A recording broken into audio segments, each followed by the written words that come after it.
말씀의 내용이 바로 다윗의 실패입니다. 다윗은 지금 잘 나갔습니다. 골리앗을 이기고 사울은 천천히요 다윗은 만만이라며 개성장군같이 멋지게 성 안에 들어와서요 사울왕의 사위가 되고요 궁궐에서 아주 호의호식하면서 잘 나갔어요. 그런데 갑자기 상황이 바뀌어가지고 도망자의 신세가 됐어요. 본 말씀 광야 황무지 광야 이 숲으로 도망가는 도망자 신세가 되었어요. 이 숲은 7번째 숨는 장소예요. 그 전에 도망가서 숨어있는 장소를 벌써 6번 옮겨 다녔고 7번째 옮겨와가지고 지금 거기서 숨어있는 실패자의 모습이더라는 거예요. 그런데 그 실패자의 모습으로 있을 때 다윗은 낙심하지 않았던 이유, 자기의 절친 요나단이 다윗에게 찾아왔어요. 숲을 속에 숨어있는 다윗에게 3가지 영적 선물을 말하고 자기 집으로 돌아갔어요. 이 요나단이 다윗에게 3가지 영적 선물을 전해줌으로 말미암아 더욱더 힘을 얻어 결국에 가서 마지막에는 왕이 되고 승리했던 것처럼 우리도 요나단을 통해서 하나님이 우리에게 주시는 이 영적 선물 3가지를 받고 마침내 너는 복이 될지어다 복을 받는 우리 믿음의 귀한 성도님들 되기를 예수님의 이름으로 축원을 드립니다. 그 첫 번째 영적 선물이 바로 본 말씀 16절 말씀에 사울의 아들 요나단이 일어나 숲풀에 들어가서 다윗에게 이르되 그에게 하나님을 힘있게 의지하게 하였다라고 이야기합니다. 하나님을 의지할 때 대충 의지하지 말라는 거예요. 힘있게 의지하라는 거예요. 그 힘있는 믿음이 또 다른 믿음을 낳게 되더라는 겁니다. 본인 스스로에게 잣대를 들이댈 때 내가 옛날보다 참 믿음이 떨어지고 있구나, 내가 옛날보다 그래도 믿음이 성장하고 있구나, 믿음을 가지고 잣대를 들이대. 이걸로 우리는 스스로를 많이 돌아보게 되더라는 거예요. 무엇보다도 믿음이 중요하다는 겁니다. 두 번째로 안전에 대한 확신을 가지고 확신의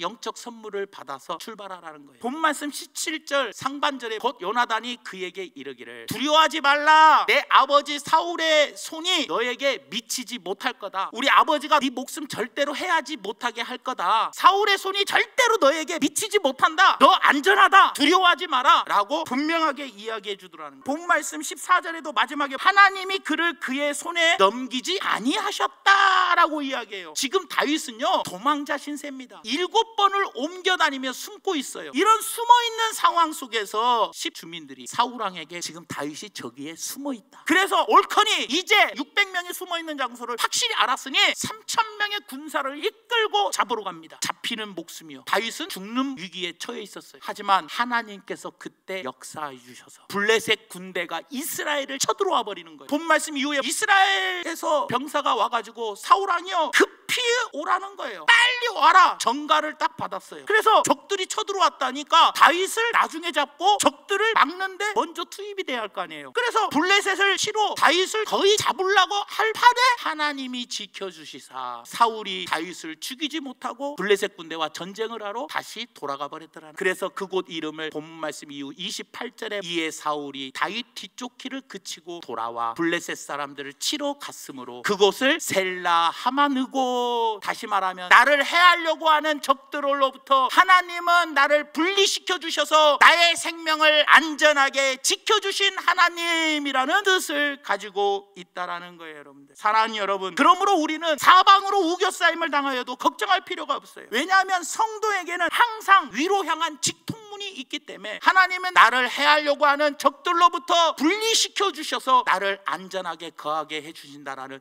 이 확신을 영적 선물로 받아가지고 출발을 해야 되더라는 겁니다. 마지막 세 번째로는 내일의 산 소망을 가지라는 거예요. 본 말씀 17절에 곧 요나단이 그에게 이르기를 두려워하지 말라, 내 아버지 사울의 손이 내게 미치지 못할 것이요 너는 이스라엘의 왕이 되고 나는 내 다음이 될 것을 내 아버지 사울도 안다 하면서 소망을 주더라는 거예요.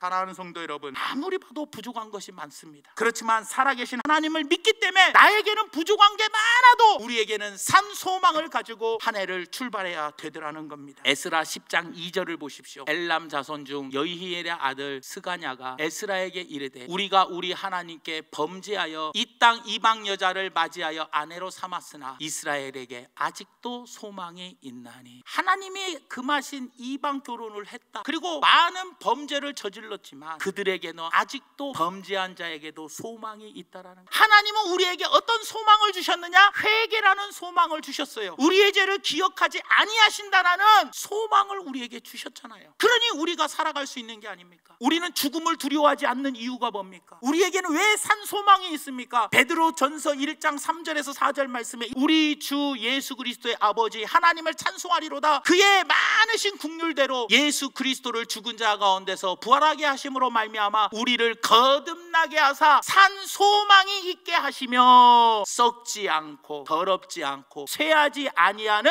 하늘나라를 우리에게 유업으로 주시나니 곧 너희를 위하여 하늘에 간직하신 것이다. 천국을 우리에게 주셨기 때문에 우리 예수 그리스도가 우리의 소망이 아닙니까, 여러분들? 어떤 때는 우리가 기대하는 것보다 훨씬 더 일이 잘 될 수도 있고, 어떤 때는 우리가 기대하는 것보다 일이 더 잘 안 될 때도 있다라는 거예요. 그럴 때마다 우리는 내일에 대한 소망을 가지시고 살아가시기를 바랍니다. 그런 모든 상황 속에서 무엇보다도 중요한 것은 변함없이 하나님을 믿는 믿음이고, 하나님이 우리를 도와주실 거라는 확신을 가지고 내일의 소망을 갖고 승리하는 믿음의 귀한 성도님들 되기를 예수님의 이름으로 축원드립니다.